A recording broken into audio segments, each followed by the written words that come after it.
Fala galera, saudações rubro-negras, saudações brasileiras. Estamos aqui na cobertura nos Estados Unidos, talvez México, talvez Canadá, vamos ver o que vai acontecer. Você que está chegando aqui, eu convido a seguir, curtir, compartilhar em todas as plataformas. Você que está no YouTube, convido a se inscrever aqui embaixo, acionar a notificação no sininho, deixar aquele like maroto no vídeo. Bem, vamos lá. A gente teve aí a coletiva do Lucas Paquetá e vou utilizar inclusive imagens aqui, né, da CBF TV, porque a gente estava lá fazendo pergunta e eu achei interessante trazer aqui a minha pergunta, que foi sobre a declaração do presidente da República, o Luiz Inácio Lula da Silva. Até mesmo quem apoia o Lula está criticando a declaração do presidente da República sobre a questão do Neymar estar de home office, né? E eu vou aqui reagir à declaração também, ao comentário do André Rizek, antes de trazer a minha pergunta com relação à questão do home office, né, que eu perguntei ao Paquetá, que é quem é amigo do Neymar, que está no dia a dia com o Neymar, que é justamente quem passou por problemas recentemente, né, de críticas, de ataques com relação ao que aconteceu com ele lá no West Ham. E agora o Neymar é alvo também de críticas e não tem como separar a questão política nessa história. Não tem como separar. Quando as pessoas atacam da forma que estão atacando o Neymar, não tem como você separar a política dessa história. E, né, eu fiz uma pergunta de uma forma totalmente imparcial, né, de como é que eles se blindam com relação a isso. Mas antes disso, eu quero trazer o comentário do Rizek, que eu discordar e concordar é normal. E eu, como jornalista, eu quero trazer aqui o comentário dele e vou fazer o meu comentário em cima dele. Olha só. Bom dia, galera. Tô aqui para falar uma coisa que eu acho que pode irritar muita gente, mas quando o jornalista deixa de falar aquilo que ele pensa para dizer aquilo que ele acha que as pessoas querem ouvir dele, ele perde a razão, o sentido de ser jornalista. Queria falar da piada que o presidente da República fez com o Neymar. Eu acho que o Lula mandou mal ali, muito mal ali. Não pela piada em si, mas por ser quem ele é, o presidente da República, né? Tenho certeza que a piada em si, os memes que estão rolando Brasil e mundo afora, que são engraçados mesmo, se caírem na concentração da seleção brasileira, os próprios jogadores podem rir daquilo, podem achar graça. Mas quando o presidente da República faz isso é diferente. E vou explicar por quê.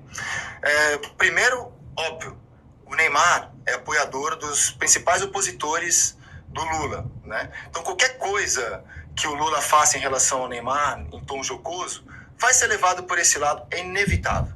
É inevitável. Segundo, que o Neymar não obrigou ninguém a convocar. Ninguém. Lá no dia 18 de maio, quando a CBF anunciou o nome do jogador entre os 26 para a Copa do Mundo, foi uma questão controversa, né? Só que aquilo já passou. Trazer um jogador machucado para a Copa do Mundo foi uma questão controversa e decidir mantê-lo depois dos exames foi uma decisão que a CBF tomou. Mas o Neymar está aqui na Copa. Ele veste a camisa do Brasil, trabalha todos os dias para poder voltar a jogar, ajudar o Brasil. E foi uma escolha da CBF, do treinador da seleção brasileira, trazê-lo para cá. Acho que vai ser difícil o Neymar fazer uma grande Copa à altura do talento indiscutível que ele tem, por questões físicas.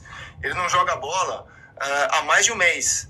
Mas a história também me ensinou a jamais duvidar dos grandes talentos, dos grandes craques, e ele pode surpreender. Vai surpreender. E aí, se ele surpreender e fizer uma grande Copa, levar o Brasil a algo grande, é natural, inclusive, que ele não reaja bem, né, a uma piada que o presidente da República fez com ele. Não só com ele, porque o Neymar, ele é o ídolo máximo dos jogadores que estão aqui nos Estados Unidos com a seleção brasileira. Você pega as entrevistas, por isso eu os jogadores ao queriam, e eu acho que inclusive esse foi um dos fatores que trouxe o Neymar para a Copa, né? Os jogadores, não é que eles pediram, eles imploraram pela presença do Neymar, eles queriam ter o Neymar aqui. Então mexer com o Neymar hoje é também mexer com a seleção brasileira. E aí do ponto de vista da estratégia política, e o Lula sempre foi visto como um gênio da estratégia política, me espanta também ele cometer esse erro.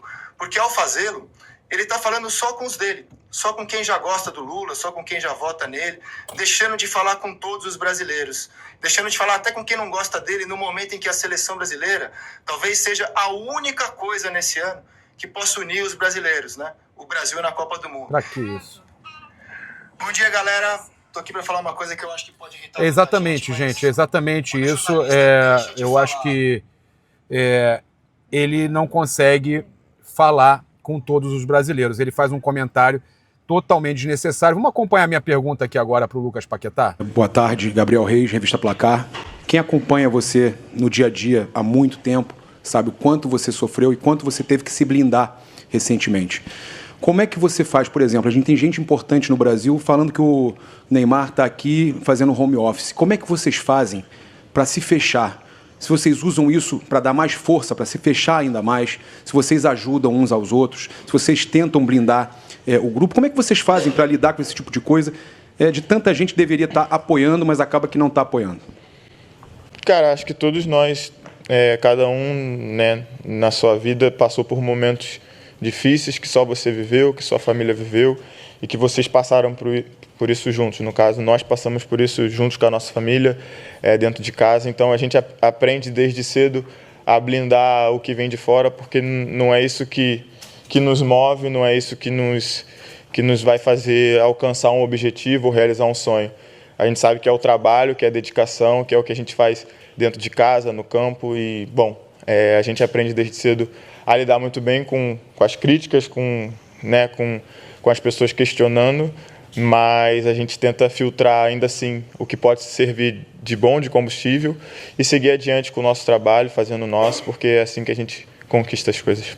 Meus amigos, olha só, então agora a gente já trouxe aí, não sei o que você achou da declaração do Paquetá, vou deixar você comentar aqui sobre o que você achou. Quero agradecer aqui a atleta pela camisa que eu estou vestindo do Pelé, maravilhosa, né? Maravilhosa.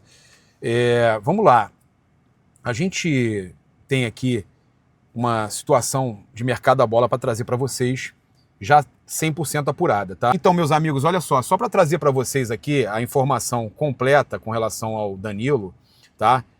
A informação é de que o Flamengo fez uma proposta total de 35 milhões de euros e salários até 1,7 milhão de reais. E com isso é provável que o Botafogo aceite, tá? Então, de acordo com o jornalista lá do Fogão Net, tá? Fogão Net, tá? Eles trouxeram essa informação. Que, olha só, que a proposta do Flamengo é de 25 milhões de euros, 148 milhões de reais na cotação atual, fixos, e mais 10 milhões de euros, 59 milhões de reais em bônus, totalizando até 35 milhões de euros, 207 milhões de reais, né, valor total. Fixo mais bônus, tá? A proposta salarial do Flamengo também é superior à do Palmeiras, tá? As propostas maiores que a do Palmeiras. O Palmeiras não teria chegado nem perto desse valor. O Flamengo oferece salários de 3,5 milhões de euros fixo por ano, cerca de 1,7 milhão de reais por mês, enquanto o Palmeiras propôs 3 milhões de euros, 1,5 milhões de reais por mês, tá? Ambos também prometem bônus por metas ao jogador. O Flamengo, a notícia tá no Fogão Net, mas é do Jorge Nicola, tá? Que o Danilo vai esperar por propostas da Inglaterra e tem como principal desejo voltar à Premier League. Se as ofertas não chegarem, ele dará prioridade ao Palmeiras, mesmo com o Flamengo oferecendo valores maiores. Isso é o que o Jorge Nicola está falando. Na opinião do jornalista, Danilo retornará para a Inglaterra mesmo com o Flamengo oferecendo muita grana e com o Palmeiras oferecendo menos e ele dando prioridade ao Palmeiras. É provável que ele vá para a Europa. A gente já tinha trazido essa informação, tá? Mas a gente tinha falado que o Flamengo, tá, tinha feito uma proposta, uma sondagem e tinha oferecido valores maiores, mas que não era uma proposta oficial. Tá? Eu conversei com uma fonte ligada à diretoria do Flamengo que me garantiu que não teve novidade, não teve que essa situação do Flamengo oferecer 35, 25 mais 10, não é bem assim, que há uma questão de parcelamento que o Flamengo realmente sondou. E o Flamengo diz que a prioridade dele é meia e ataque. O Flamengo não assume que está tentando contratar volante, mas a gente sabe que sim, que o Flamengo tem interesse no Danilo. O próprio BAP já deixou isso claro, que há interesse no Danilo e no Luiz Henrique. A gente já falou para vocês que é muito difícil o Flamengo contratar o Luiz Henrique pela questão financeira, que o Zenit quer muito dinheiro, mas a questão do Danilo, tendo essa oportunidade de o Flamengo contratar, o Flamengo vai contratar. Agora, há essa questão sim, do Palmeiras ter prioridade e a preferência dele pela Inglaterra. Mas eu acho que com os valores que o Flamengo está colocando na mesa e o Palmeiras não coloca nem perto, o Flamengo tem chance sim, gente. Tem chance sim. Meus amigos, deixa eu só trazer aqui uma informação importante para vocês. Olha só, pouca gente, muita gente deixou isso passando batido, né? E pouca gente percebeu. O Pedrinho, presidente do Vasco, ele criticava demissões no Sport TV, mas já dispensou 5 técnicos no Vasco. Tá? Importante a gente falar sobre isso. O Pedrinho está empatado com o Internacional como dirigente que mais demitiu treinadores entre os clubes da Série A. Desde que assumiu o comando de futebol do Vasco, eles já são 5 técnicos dispensados. O Álvaro Pacheco, Rafael Paiva, Fábio Carille, Fernando Diniz e agora o Renato Gaúcho. Recordista o Pedrinho, hein? A saída do Renato aconteceu após apenas 107 dias de trabalho. Com isso, a média de permanência dos treinadores na gestão Pedrinho é de apenas 142 dias, menos de 5 meses por técnico. A situação contrasta com o discurso adotado por Pedrinho nos tempos de comentarista do Sport TV. A gente não pode esquecer, assim como o print é eterno, também os comentários em TV são eternos também, né? Na época ele criticava dirigentes pela falta de convicção e pela rapidez nas demissões. Que loucura, Pedrinho! Abre aspas. Quando a gente pega alguns treinadores que vão fazer um trabalho diferente, a gente não avalia a intenção dele, a gente avalia se deu certo ou não. As próprias gestões se protegem em cima de uma demissão de um treinador e acaba que elas não têm uma convicção do que querem de modelo de jogo. Se eu contratei um treinador e ele quiser sair, eu vou virar e falar, você vai ficar. Se o time cair, vai cair eu, o treinador, o time e todo mundo. Pô, Pedrinho, você falava isso e tá mandando todo mundo embora agora? Como comentarista, o Pedrinho defendia tempo e convicção para os treinadores. Como presidente, já acumula 5 demissões em pouco mais de 2 anos de gestão. É o mesmo que fala em conflito, né, de interesse com relação ao Flamengo, que tem coisas também aí obscuras e tudo mais, mas né, faz coisas também que dizia que não faria e tudo mais. Cara, é complicado, hein, Pedrinho? Complicado, né? Chama o Bap de arrogante, né? Fala algumas coisas que não tem defesa. A gente tem que falar, cara, a gente tem que falar, ué. A gente tem que falar. É impressionante, cara. Eu fico impressionado como fala, é tipo aquelas coisas, né? Como é que é? Faça o que eu faço. Como é que tem aquele ditado? Faço o que eu digo, mas não faço o que eu faço. O discurso dele era esse. A prática está sendo outra. Fica mais uma dúvida. Essas decisões estão sendo tomadas apenas pelo Pedrinho? Ou quem vai ter influência no clube daqui para frente já começou a influenciar agora? Porque se ele tem um outro pensamento, se ele falava de outra, né, agia de outra forma, dizia que não devia demitir, por que estão demitindo?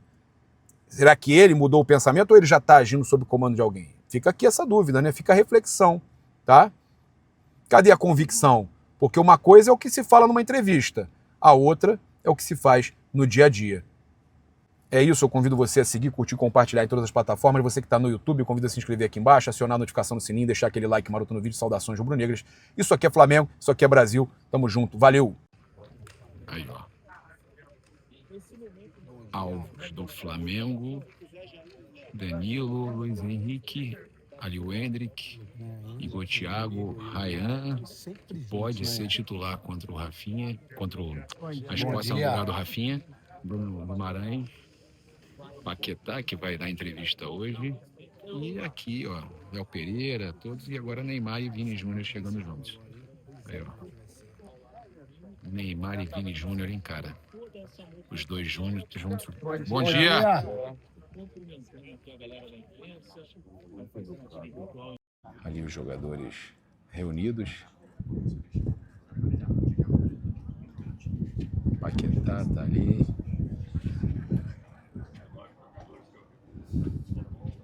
Ao lado do Neymar, o menino Ney tá ali.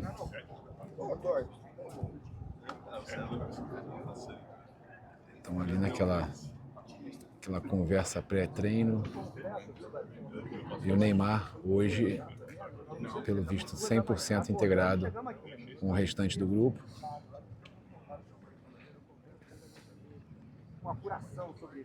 Então a gente deve ter aí o Neymar participando do treino todo com o restante do elenco. Isso é muito importante, visando esse jogo contra a Escócia. Não acredito que ele comece jogando contra a Escócia. Acho que ele entra no decorrer do jogo. Mas já é espetacular, né?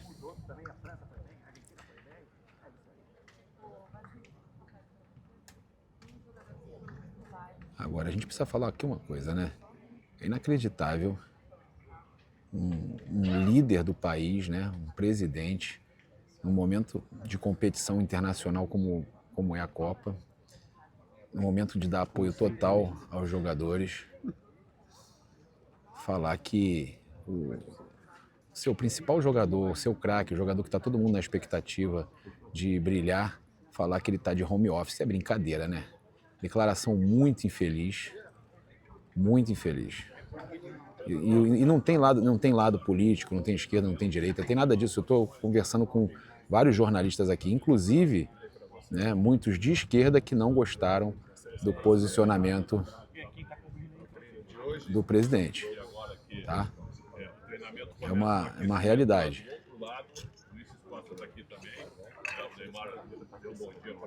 Aí, ó, vocês acompanhando então o treino do Neymar Júnior. Ele está treinando ali junto do grupo, tá? Então ele está ali com o Vini Júnior e com o Lucas Paquetá, tá? Eles treinando juntos ali. São jogadores que ele tem mais afinidade ali, no caso. Neymar, Vini e Lucas Paquetá. Mas estão todos treinando juntos ali. Momento aí de treinamento onde você não vê mais o Neymar em separado como era comum. Agora o aquecimento, até o aquecimento... mas o paparazzo, alguns momentos o aquecimento era separado, ficava junto e depois separado. Mas é isso que a gente está de olho. Ele provavelmente não vai mais fazer treinamento separado. Pelo menos essa é a expectativa, tá, gente? A expectativa é que ele fique junto do grupo até o último treino antes do jogo de quarta-feira contra a Escócia. E aí a gente agora o Neymar ganha a presença do Neymar e perde o Rafinha, que não há expectativa nenhuma de quando ele deve voltar e se deve voltar. O Rafinha que só deve retornar só deve voltar a jogar pela seleção brasileira caso o Brasil chegue numa fase mais avançada, como semifinal. E ninguém fala isso, mas a gente sabe que não é simples. Apesar do Vampeta ter dito que ele está com problemas familiares, né, o Rafinha, essa informação aí a CBF não confirma. O que eles confirmam é a lesão do Rafinha na posterior, no músculo posterior da coxa, e o Rafinha só deve retornar numa eventual semifinal ou final. Então, se o Brasil chegar, ele pode se recuperar até lá, mas é ainda assim muito difícil, tá? Muito difícil. Então, o Brasil ganha o reforço do Neymar e perde Rafinha. Mas é isso. Vocês acompanhando aí o treino de Neymar Júnior pela seleção. O primeiro treino aberto para a imprensa, ele treinou já ontem aqui. Outros jogadores tiveram folga e tudo mais. Ele treinou, tá se preparando. E hoje ele está de volta, e hoje já com um grupo aqui, então temos mais alguns treinos. Tem treino de segunda, de terça, que é o D-1, e o treino também para ele se preparar para o jogo contra a Escócia, né? Treino de terça-feira, esse treino, o último treino antes da partida. Ali, ó, Neymar Júnior treinando lá do outro lado.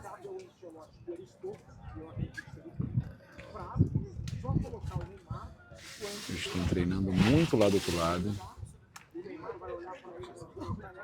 Então tá complicado da gente registrar imagens, né? Mas ali o Danilo. Mas vocês estão vendo pelo menos que o Neymar está treinando com o restante do grupo, tá? Ele não se separou em momento algum do restante do grupo. Está treinando ali 100% com os outros jogadores. Ali o Lucas Paquetá, ao lado do Danilo.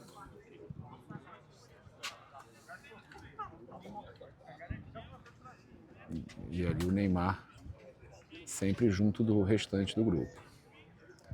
Então, cara, ele vai com certeza atuar contra a Escócia. A questão é quantos minutos, né, se vai ali o Vini, se ele vai começar jogando, que eu acho difícil. A questão toda é quantos minutos o Neymar vai ter contra a Escócia. Não acho que vai jogar mais do que um tempo não, viu, gente? Mas, se tratando do Neymar, ele tem uma recuperação boa, né? Quando ele se recupera, ele tem essa recuperação boa. Depois do problema no joelho, a recuperação dele foi mais difícil. Mas eu acredito que ele tem a condição de atuar um tempo, sim. Ainda mais por ele estar aí já 100% entregue à preparação física.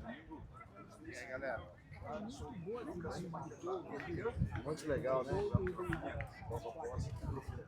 100% na preparação física. Ali eles vão começar a distribuir os coletes já, ó. Já estão trazendo para cá para distribuir os coletes. Ó, Neymar em campo ali com a bola. Mas é muito legal ver o Neymar treinando sem restrições com a galera, né? A impressão que dá é que realmente, a gente não vai poder acompanhar o treino inteiro, mas a impressão que dá é que realmente ele vai atuar ao lado do restante do grupo o tempo todo, tá? Dificilmente, como a gente tinha falado, dificilmente será titular, mas ele pode de repente ganhar um tempo, ou 40 minutos, ou 35 minutos em campo, 25, né? O importante é ele ganhar minutos, né? O importante é ele ganhar minutos. Ele ali participando do treino, você acompanhando aqui na Placar e Paparazzo Rubro-Negro.